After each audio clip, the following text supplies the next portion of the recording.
Sanibonani umqeqeshi wensizwa la bathi ubhonsa ukengqanya ngephuzo machichiqomani bathi umfana empana semncane odanga bathi diabetes mdala ndica bamsukela bakithi ingane ehlaza gcina kunensizwe engibhalelile la umfowethu ubhalile wathi sawubona umqeqeshi ngiyathemba kuyaphileka well ngiyaphila mfowethu ngithembe nawe uyaphila uthi ubavo-ke kunombuzo engihlezi ngiwubuzwa wona wokuthi nginayo yini intombi kakhulukazi kumantombazane amahle ngenkathi ngizama ukwazana.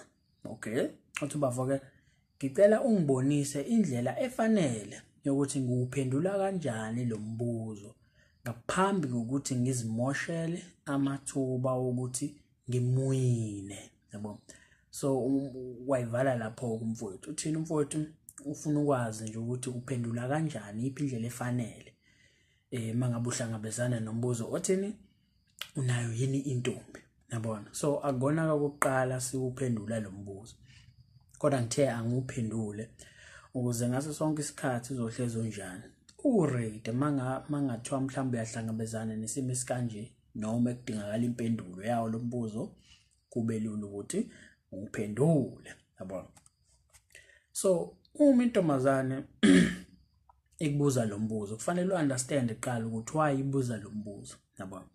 So yini inhloso yayo njengoba isuke ibuza lo mbuzo? Inhloso yawo ukuthi isuke isibona ukuthi kunjani kune-potential phakathi kwenu, isuke isibona ukuthi hayi wena nayo kungenzeka nithandane, yabona, yize yonke into ingakacaci kodwa iyayibona ini i-potential ukuthi wena nayo noma you are a potential partner, angibeke kanjalo, yabona. Iyalibona ukuthi hayi la engathi khona okungase kwenzeka, angisho ukuthi kuzokwenzeka kodwa kungase kwenzeka. That's why isikubuza isikuhlolisisa ukuthi kahle kahle uyisima kanjani, kume kanjani, kuthini la kuwena, ukhona yini okhona noma akekho, yabona. Isuke sifuna ukuthola kahle ukuthi wena uyisima kanjani.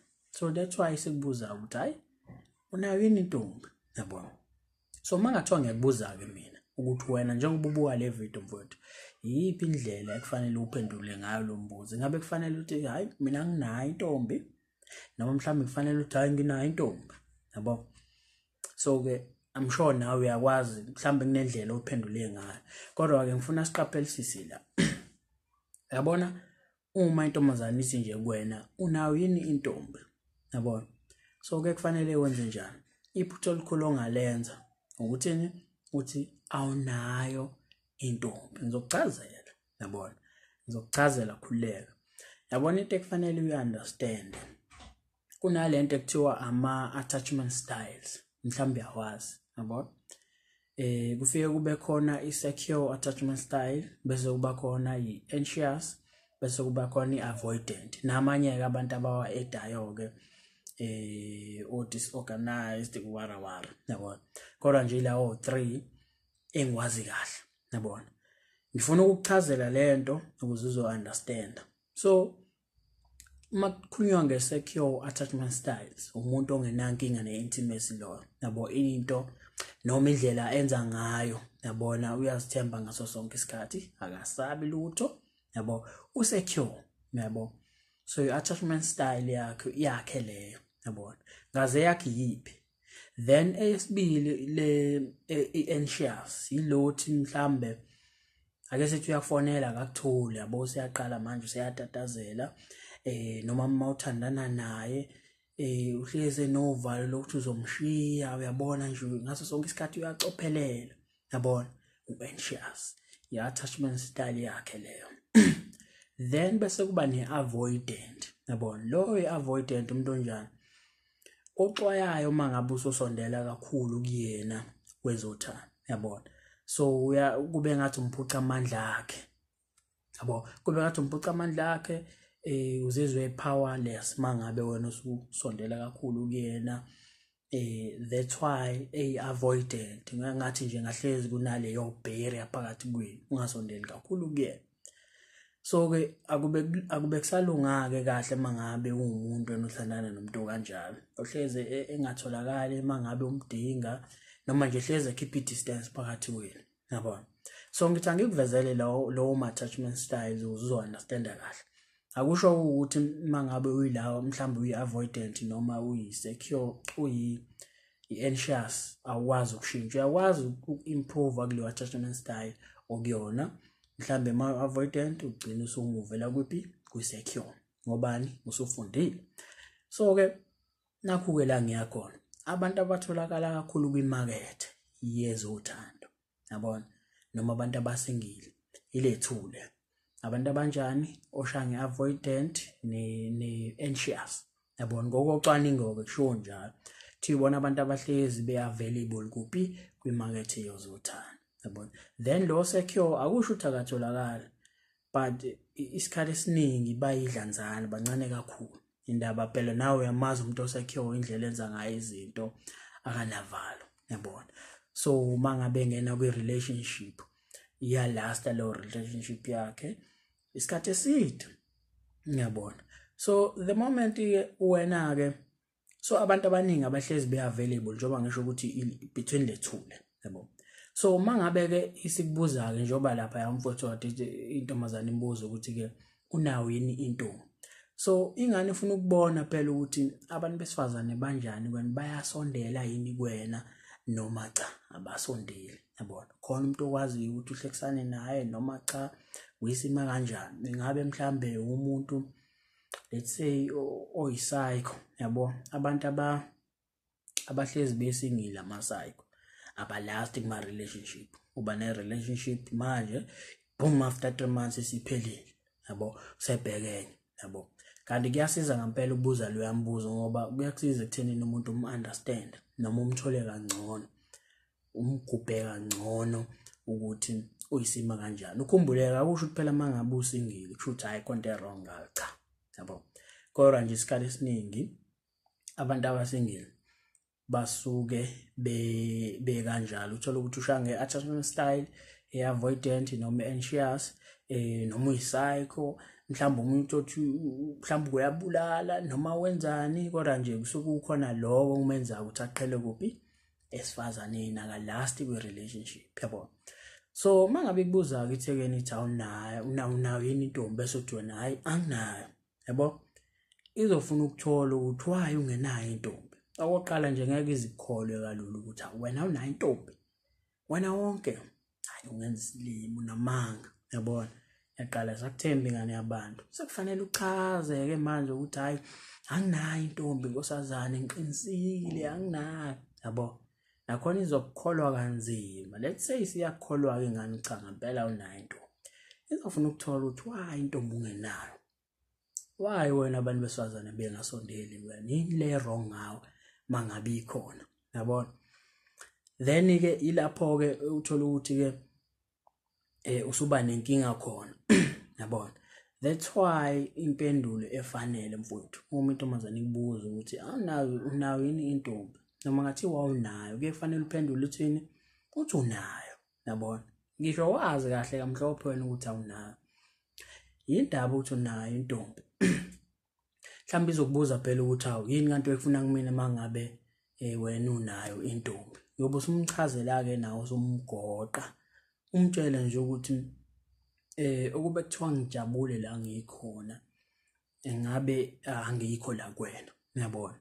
So yona inkosazana ikhona kodwa manje yinhle impela ngeke ngize ngiqamba manga. Yabona? Ukhombisa ukuthi awumkhulumi kabi. Yabona? Let's say awunayo intombi noma unayo kodwa manje kuyacikiza kunothando lenawo neme. Yabona? Uyikhulume kahle phambi kwakhe. Uyikhulume kahle izingekho ukuze naye lo ezobona ukuthi oh hayi wena awuyikhulumi kabi ingane futhi nawe ngeke uzoyikhulume kabi kwezinye indawo. Yabo? Uyikhulume kahle ukuthi cha yinhle impela kodwa manje inama qualities wena ongahambisani nawo noma ongawathandi. Yabona? Kwesinye isikhathi mangabe usakhula uzithole uthola ukuthi uthandana nomuntu kodwa manje udonsa ubuhle ngoba usamncane ngokomqondo. Kanti it's more than that. Yabona? Ubuhle abanele bubodwa. Yabo? Nawe phela usumgoqa usumbeka esithombeni ufanele udlale ngolimi mangabe uyinsizwa. Yabona? Ngoba wena uzobe ukhuluma naye ngaleso sikhathi. Yabona? Kufanele ukuthi mangabe ukhuluma into izwakale kuyena. Hayi ubuhle bubodwa abanele, uyabona umuntu ubona lokho mangabe usunayo, uyabona. So naye kuzobona ukuthi actually abantu besifazane bayakwazi ukusondela wena unankinga nabantu besifazane. Okay. So ke naye usezofuna ukwenza njani ukuthi enze njani amgaxa current lo khona ngoba kushuthi vele akakufanele, yabona. Uyena onjani okufanele lo khuluma naye. Nawe uyobusa umgoqa phela njengoba ngichaza ufanele wenze njani. Ukwazi ugoqa mangabe uyinsizwa. Kodwa ungabolinge mangabe uphendule lo mbuzo uthini. Uthi awunayo intombi. Akusiyona impendulo leyo efanele. Ngoba iyo lezo dala ukuthi izinto zakho kuyena lo muntu osokuzama ukuthi ulungise naye kungabe kusalunga. Ngoba kuzofanele uchaze oqala ngeke azakukholwa. Uyazibona na ukuthi uyinsizwa enjani, uyinsizwa yangempela, uyinsizwa enomzimba. Bese ake ngithathe nje ukuthi uyinsizwa ezithandayo futhi ezihloniphayo. Bese mhlawumbe usingile. So ucabanga ukuthi wena uzokukholwa kanjani ukuthi awunayo intombi mangabe uyinsizwe kanje, yabo? So sekufanele uchaze njengoba ngithi kufanele uchazisise azabona ukuthi cha ayisho ukuthi awunayo ngempela. So nakhona ke njengoba ngisho ukuthi uzobuza ukuthi why, yabo? Kanti the best answer umthetho ayikhona. Kodwa manje njengoba ekhona lo uyafana nomuntu ongekho kumina, yabona. Ziningi impendulo ongamconvince ngazo ukuthi le ntombi yakhe ekhona iyafana nomuntu ongekho, yabona. Kuningi mfowethu, kuningi ngendlela esimanga, yabona. So mhlazane mfowethu mangabe uhlangabezana nalo uyambuza ukuthi ukhona kodwa manje uyafana nomuntu ongekho, yabona. Bese uyamchazela umbeke esithombeni. Mangabe eqhubeka ukubuza imibuzo relax, ungayikhulumi kabi intombazane le osokuthi wena ikhona, yabona.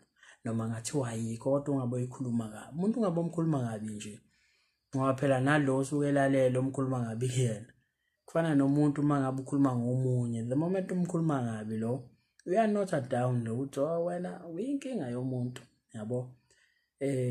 As much as umtshela ngalo ngekho kodwa uyakunotha nawe ukuthi wena unami yongenza kanje kwabanye abantu. So the best answer kumbuzo kanje mfowethu khombisa ukuthi wena ushaya ngesecure i-attachment style yakho, yabo. Ayona avoidant, ayona anxious, ehlezi ikho available kwimarket. Khombisa ukuthi ayikhona kodwa manje njani uyafana nomuntu ongekho. Umchazele njengoba bese ngikuchazelile, yabona. Ngiyacabanga mfowethu mangabe wenze kanjalo mfowethu izinto zakho zokulungela kuzohamba kahle. Kodwa mawuzothi hayi akekho uzosifakela amanzi endlini ngomsele, yabona. So angisho ukuthi mangabe uthi intombi awunayo futhi ngeke kuze kulunge, but in most cases kuba nzima, yabona. So wena nje khombisa abantu besifazane basondela kuwena, abaxwayi, ayikho into wrong ngawe, uyakwazi futhi ukukhuluma nabo, nayabona ukuthi uyinsizwa in demand, uyabona. Uyakwazi ukumthola umuntu wesifazane mangabe umdinga, ngabe ngathi uzovuka ngaye. Awunayo intombi kushuthi uthatha amashansi la kumina uzovuka ngami, yabona. So avoid nje lezo zinto zonke kanjalo. Umtshela nje akukhona kodwa manje yafana nomuntu ongekho. Bese umbeka esithombeni based on imibuzo asuke ekubuza yona ngaleso sikhathi, ngiyabona. Umtshela nje ama qualities akhe noma nongakutholani, uyabona igazi lakhe nelakhalamisani. Kuningi mfowethu ongakusho umtshela ukuthi yabona njengoba ngade ngichaza ukuthi wena usabona ubuhle kuphela, yabona. Into ebikushaya eqaleni leyo waheha ubuhle bakhe wakhohlwa ukubheka ezinye izinto. So usuhlakaniphile manje indlela owenza ngayo, that's why usondela la kuyena. Kuyena awudonsiwe ubuhle kuphela, yabona. Nama qualities anawo yena lo omshelayo ke phela manje, noma lo kubuza ukuthi intombi nayo yini. Awudonswa ubuhle kuphela kuyena, unamanye ama qualities nje anawo owathandayo. Mhlawumbe uzofuna ukwazi ke lawo, yabo. Ungabala ukuhlonipha njalo mfowethu, kuningi nawe usukubona cha hayi la lo muntu uyena, yabona. Fanele ukwazi ugoqa ugoqe nje mfowethu into ezwakalayo nomqondo, yabona. Ungamgoqi ngento naye azothi mangabe kulalela bona ukuthi udlala ngami, yabo. So ngiyathemba ngizwa ke mfowethu and uzokwenza accordingly. So mangabe unesifiso ke mfowethu ukubhalela umqeqeshi wensizwa, ungambhalela ku-email ethi umqeqeshiwensizwa@gmail.com. Uma nje ufisa ukuthi mina nawe sibonisane ngodaba lakho, ukhumbule ke mfowethu ukuthi umqeqeshi wensizwa ikhale njabulo, sho mfowethu.